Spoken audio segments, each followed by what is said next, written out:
Muy buenas tardes a todas y todos. Bienvenidos, bienvenidas. Soy Karin de EcoMadres. Welcome to another chapter of EcoMadres Investigates, a series we started recently, and today we're going to be focusing on how to talk about climate change through the lens of justice. But before we proceed, let me just say a little bit about myself and EcoMadres. So I am the Iowa field organizer for Moms Clean Air Force and its EcoMadres program. I'm based in Iowa, but we are nationally active. We are at EcoMadres, a very, very dedicated team of abuelas, abuelos, mothers, comadres, all passionately and tirelessly working together, advocating for policies that protect Latino families from air pollution, from climate change, and from the toxic effects of petrochemicals.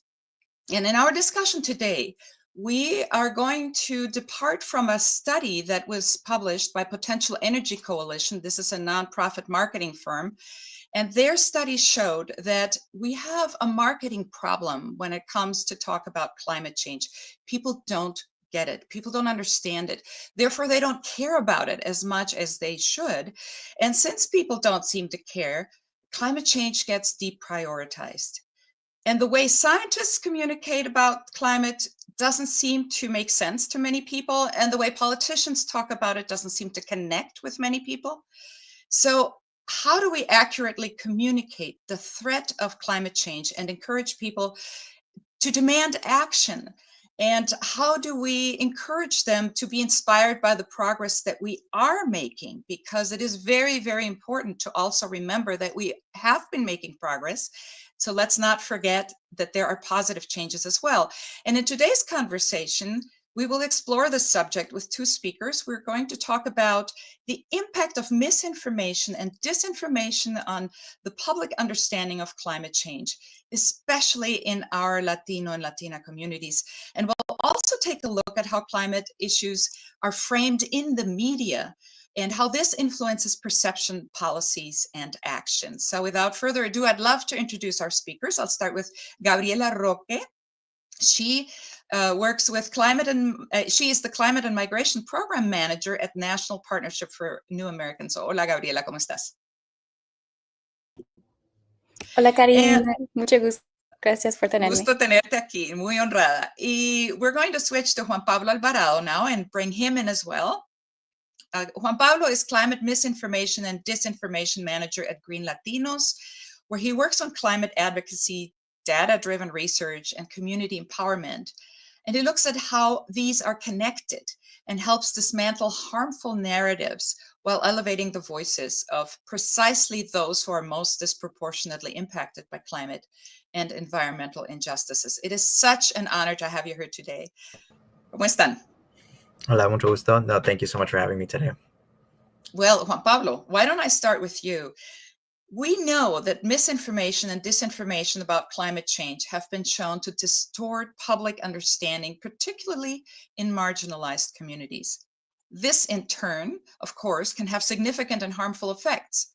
And this further endangers disadvantaged communities and undermines efforts to address climate change. So, how would we talk about, what can you say about how these false narratives specifically affect our Latino communities? And what are the long-term consequences of this misinformation on their perception of climate change? Yeah, thank you so much for that important question. One thing that I want to start off by saying is that disinformation impacts everyone. But when it comes down specifically to the Latina community, Latina communities are uniquely vulnerable to climate disinformation, and that's due to language barriers, cultural nuances, systemic inequalities as well, or inequities, specifically that we see in like media representation that you mentioned. So reports like Green Latinos, Los Ecológicos that we released in 2022, and Rumores Renovables that we released in 2023 have documented how false narratives often spread through social media, certain outlets, and even well-intentioned community networks distort perceptions of climate change and clean energy solutions in Spanish-speaking spaces. So, for example, one pervasive myth that we see is that the transition away from fossil fuels will eliminate jobs. It's a claim that ignores how renewable energy is actually creating more employment opportunities and is promising as well. These myths often prey on very real economic anxieties while also raising the fact that Latinas are already disproportionately impacted by climate disasters, from hurricanes that we saw last year, like Helene and Milton, to deadly heat waves as well. So another damaging narrative that we see is that climate change is just a quote unquote natural cycle. This also ignores just the overwhelming scientific consensus that there is human caused warming as well. So these falsehoods often sow doubt, they will delay action, they will leave communities unprepared for escalating climate impacts like extreme heat, hurricanes, air pollution, disasters that Latinas are already facing disproportionately. So one of the long-term consequences, when we're talking about long-term consequences, they can be really severe.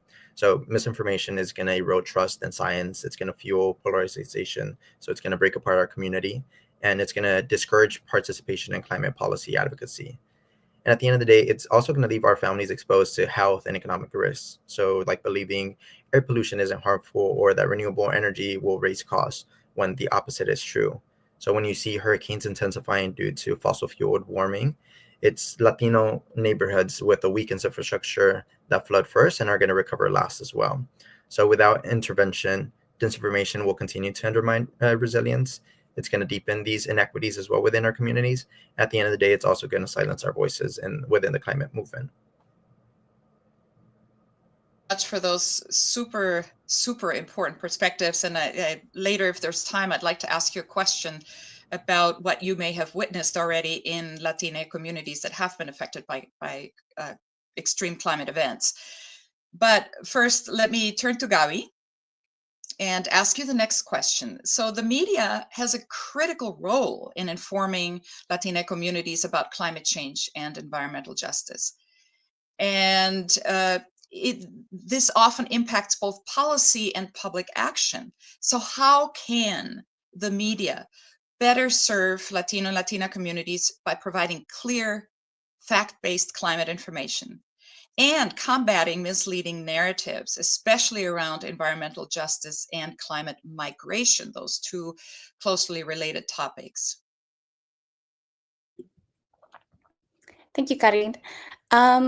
So yes, I think what you said at the beginning, right, that the way that scientists have communicated the issue of climate change, the way that some of our policymakers communicate the issue of climate change, it is not resonating with Latino communities or with immigrant communities.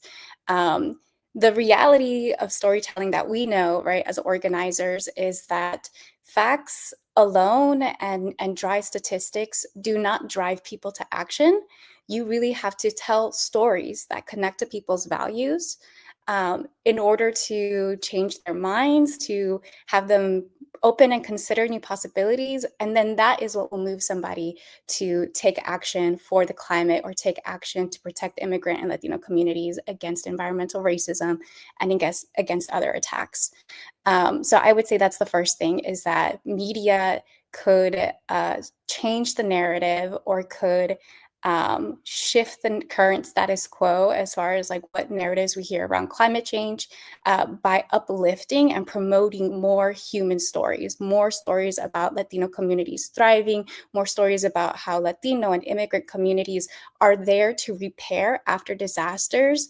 And when it comes to the counter narratives, when it comes to dangerous narratives that could harm us, could lead to action against our communities, instead of refuting those things and saying those things are false, those things are myths, it's actually a lot more effective to just affirm what is true and to build and to share a vision that's aligned with our shared values about interconnectedness, about welcoming people, about solidarity, about abundance, and about joy.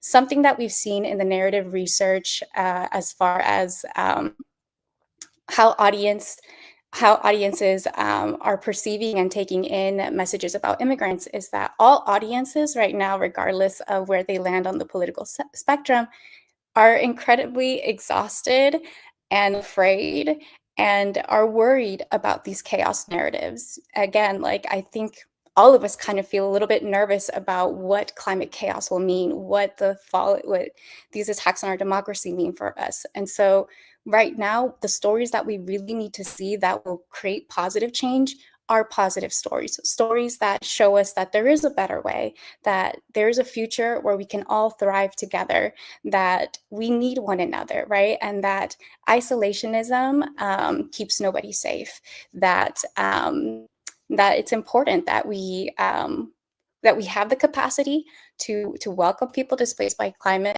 And we also want to, and it's something that's going to make all of our communities stronger, resilient, and more vibrant.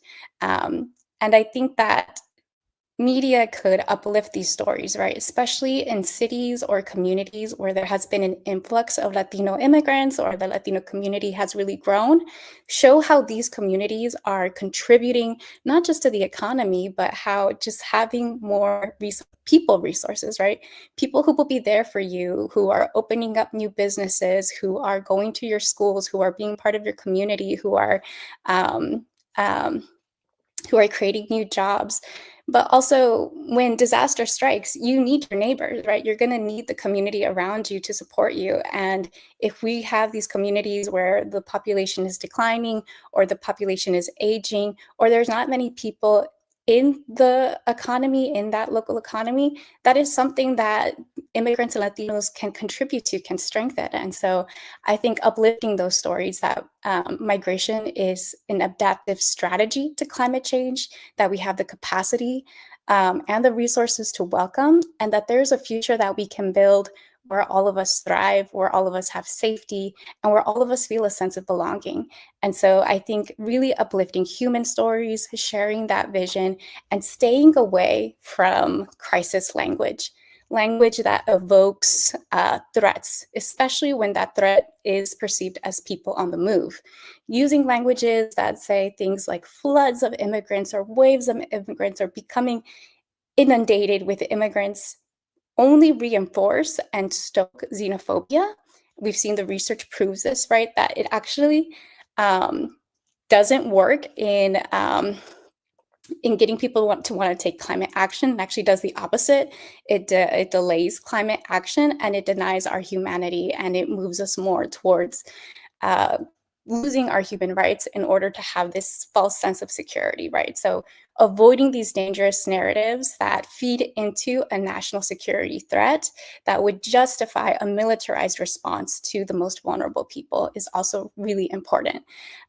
So in short summary, right, uplifting those positive human stories and creating a shared vision, a positive vision of the future, and also staying away from dangerous narratives and using crisis language, especially when talking about people on the move because of climate change.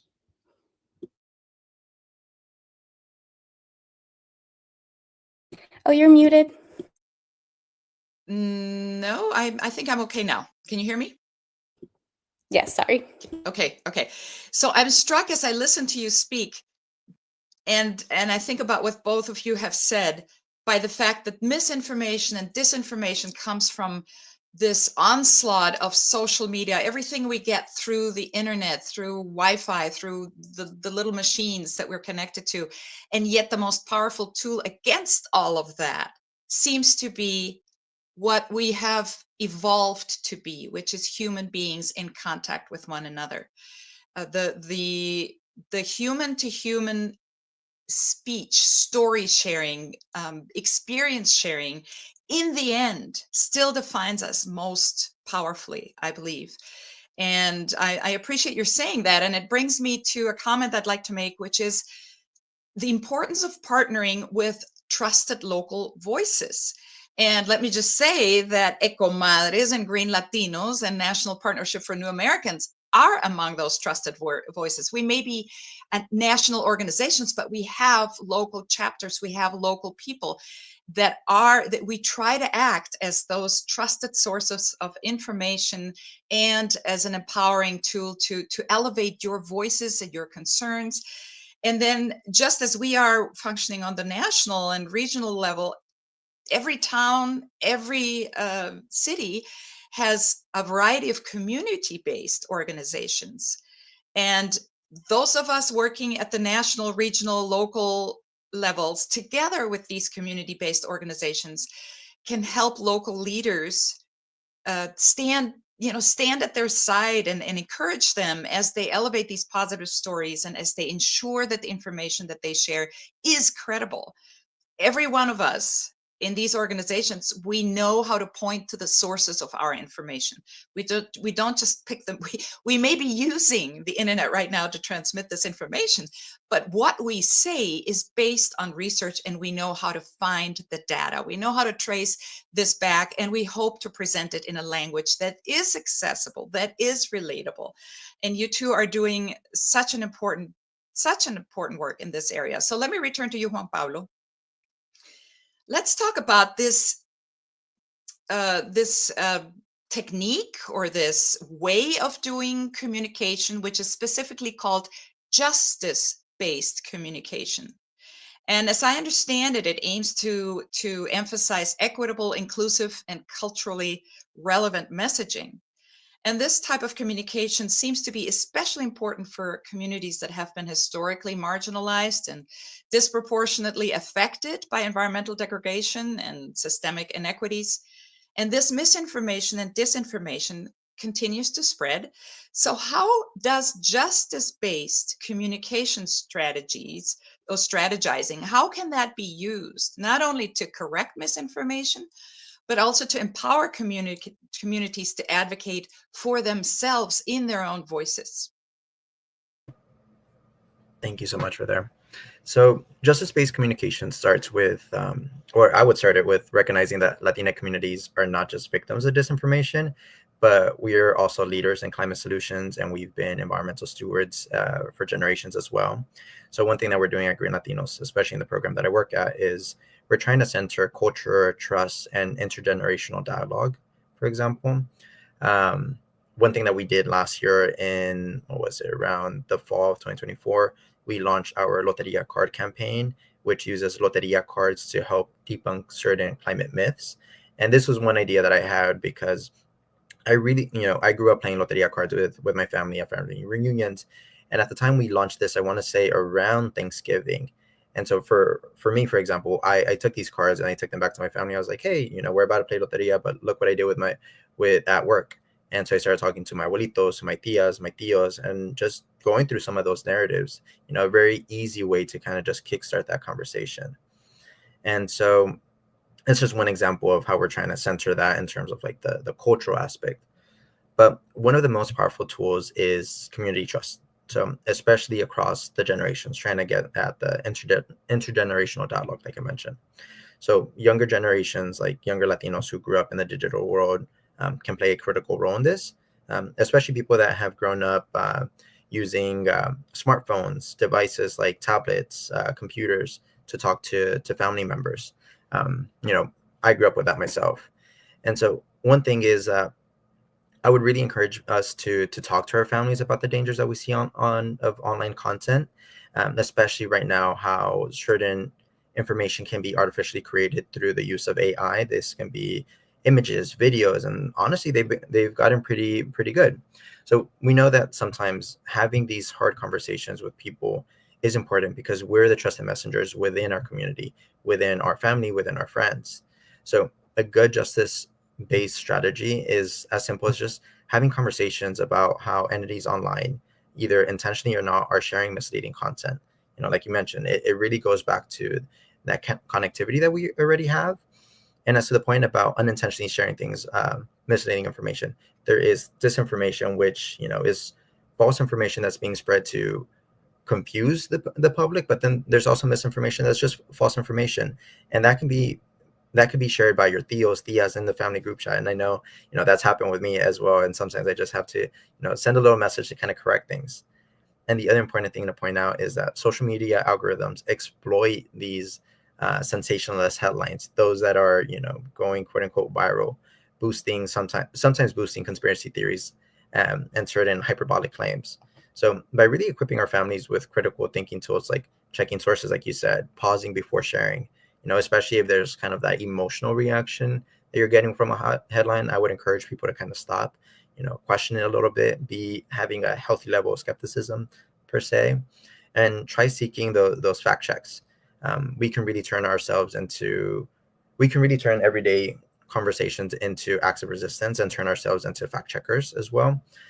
One thing that we're seeing right now, though, is, for example, what is it? Meta just changed their policies from having third-party fact checkers to having community notes, similar to what X did or what Twitter did. And so one thing that we're also trying to advocate for is for systemic change. So trying to hold these platforms like Meta, like Twitter or X, accountable for Spanish language moderation. And also we're trying to train Latina leaders to debunk these myths and potentially uplift stories of community resilience, like you just mentioned. So justice-based messaging isn't just about correcting lies. It's also about empowering ourselves, empowering Latinas to reclaim the narratives and as environmental stewards and demand these policies that they deserve. And that could get started within our community, that can get started online or in advocacy spaces as well.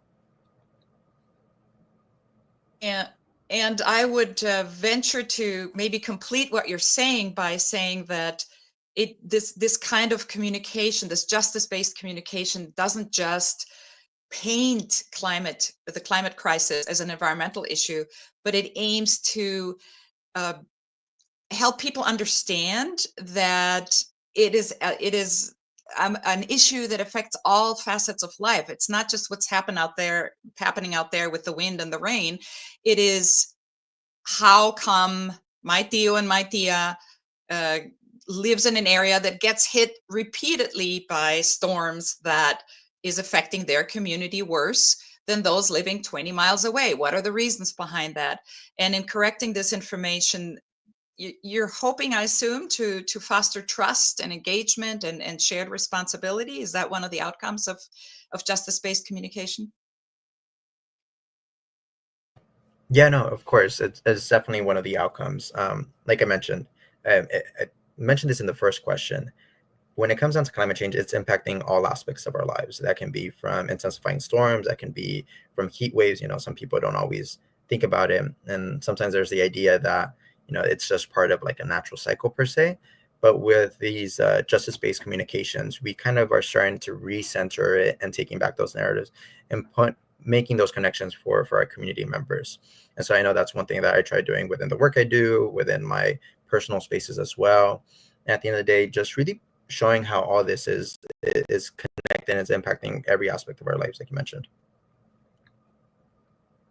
Let me turn back to Gabi. Something that comes to mind is that the access to reliable information is absolutely crucial, especially when it comes to making decisions that impact our families, our children, their future.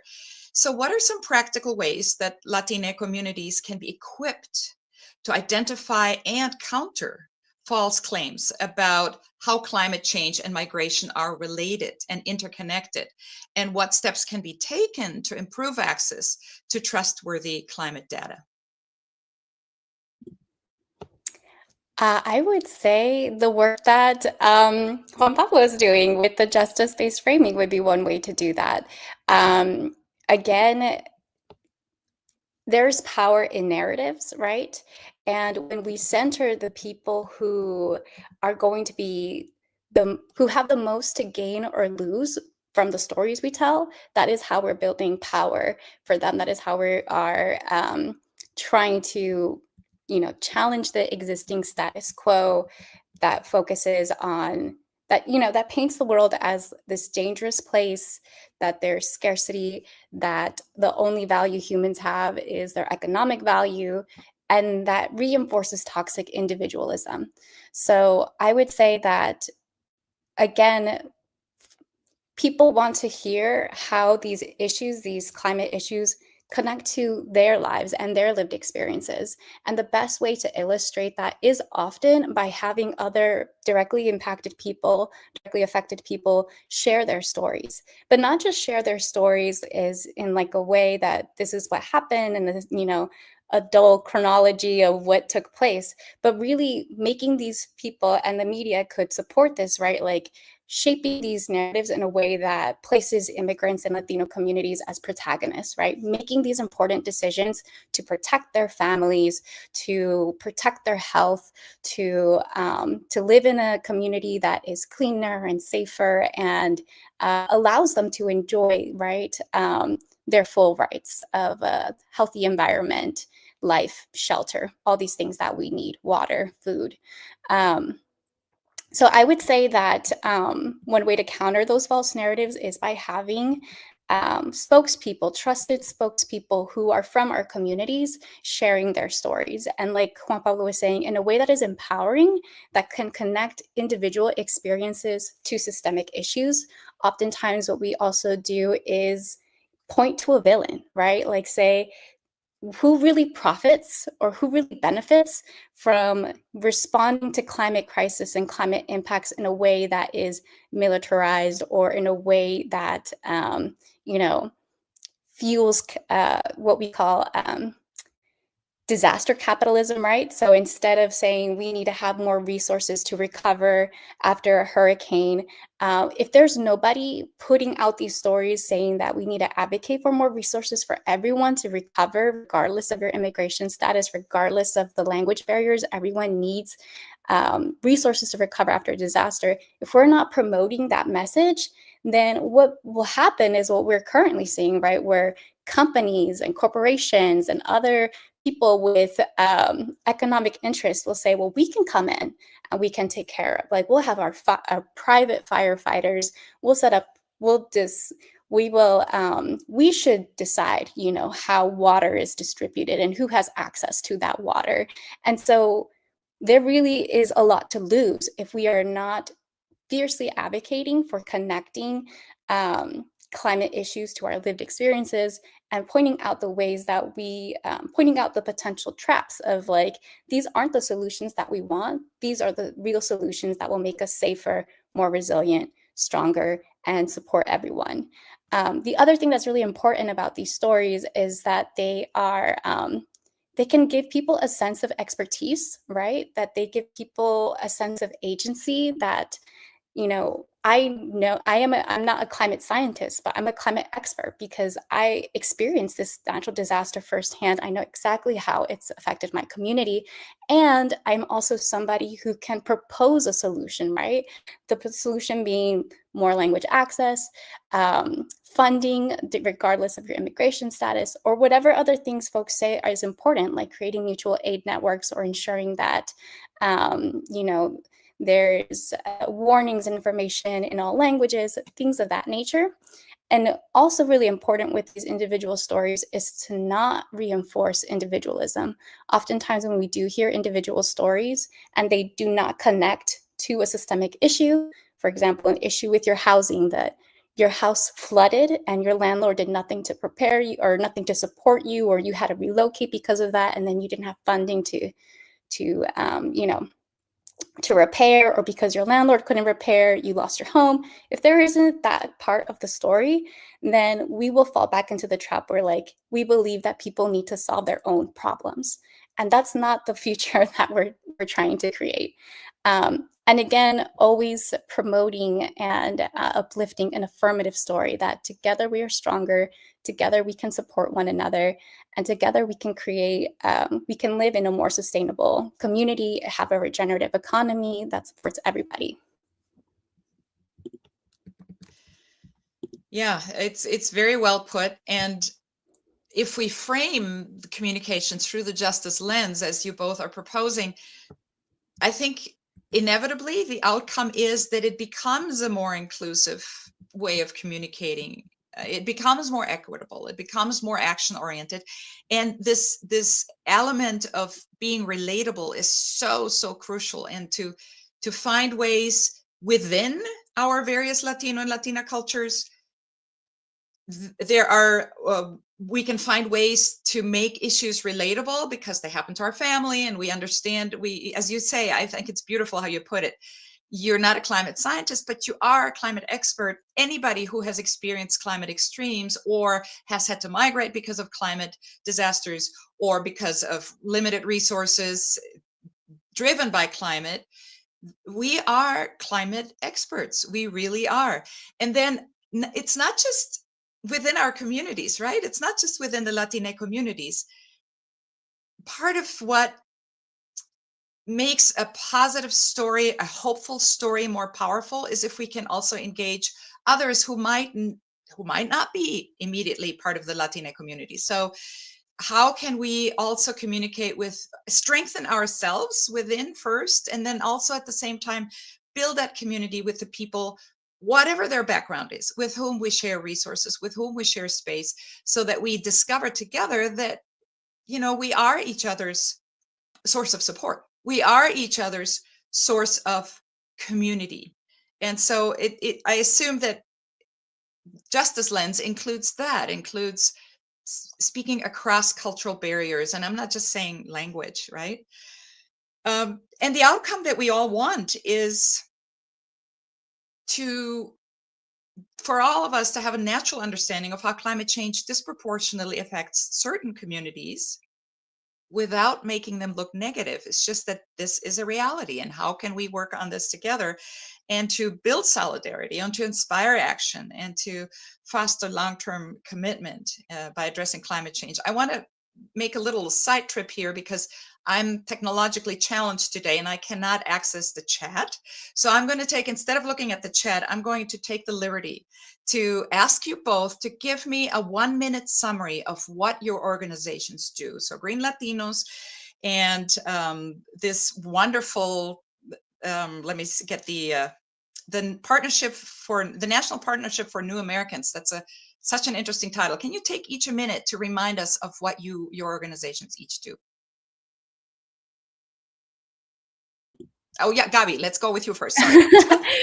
Yeah, sure. I'll start. So the National Partnership for New Americans, we are a coalition of 86 local and state immigrant rights organizations. And really what the National Partnership for New Americans does is it builds the capacity of the immigrant rights movement to implement immigrant inclusive policies. So we have programs to help these organizations set up legal programs so that they can provide to their members legal screenings or legal defense or things along those lines. We also create such programs like citizenship programs that help people naturalize. We've also have supported programs like language access programs. So we really try to ensure that the organizations who are in the communities, like you said, working with the people directly, have the resources that they need, have the funding that they need, and can also align everybody on a national level as to what we're doing and how we're supporting our communities. And so at the National Partnership for New Americans, I work for the Climate Justice Collaborative, and our program focuses, of course, on climate justice, right? And really, what does immigrant inclusive climate agenda looks like? And for us, what an immigrant inclusive climate agenda looks like means immigrants as part of the just transition, so being able to access and benefit the opportunities of a green economy, climate resiliency in disaster response. So how can we overcome the barriers about immigration status, language access, all these different things, and make sure that our communities are resilient? Because again, like we've said over and over again, because of systemic inequities, they are often the hardest hit and lack the resources to overcome. And then lastly, which is my main focus in my program, is advocating for safe pathways for people displaced by climate change or by the climate crisis. So this looks like updating our immigration system to actually reflect our climate reality and to consider and prepare for welcoming more climate migrants on the basis that the United States is one of the countries primarily responsible for causing the climate crisis and causing loss and damage and harm to communities predominantly in the global south that now we see are impacting global migration patterns. And the US has a key role in being a leader on that national stage or international stage that is, one, welcoming migrants and also supporting people's right to stay and thrive in their communities by investing in the resources that those countries need to overcome climate impacts as well. I hope that was a minute. And yeah, that's a little bit of the work we do. Specifically, I'm working on a program to identify and develop the leadership of people who have this direct experience of being climate displaced, because that's what we're really missing. We have a lot of facts and statistics. We have legal partners who are trying to expand legal frameworks. But this policy agenda will not move forward without the voices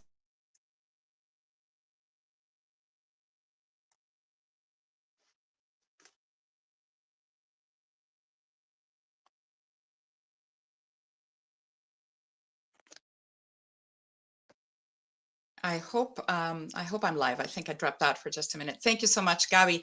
Juan Pablo, tell us very briefly about Green Latinos. What all do you encompass? And then I wanted to squeeze in that one question before I close out this program. And I want to thank all of you who are listening in, and please don't stop asking your questions even after the program shuts down.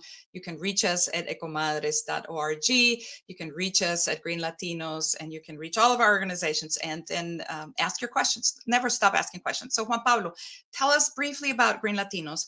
And then the question I wanted to ask you specifically, have you seen in communities hit hard by climate disasters, like these horrific LA fires and a number, so many others, have you seen a change in how the Latina community begins to think about climate? Do these disasters, have they helped or hindered miscommunication, misinformation? Thank you so much for that. So I'll start off with Green Latinos, of course.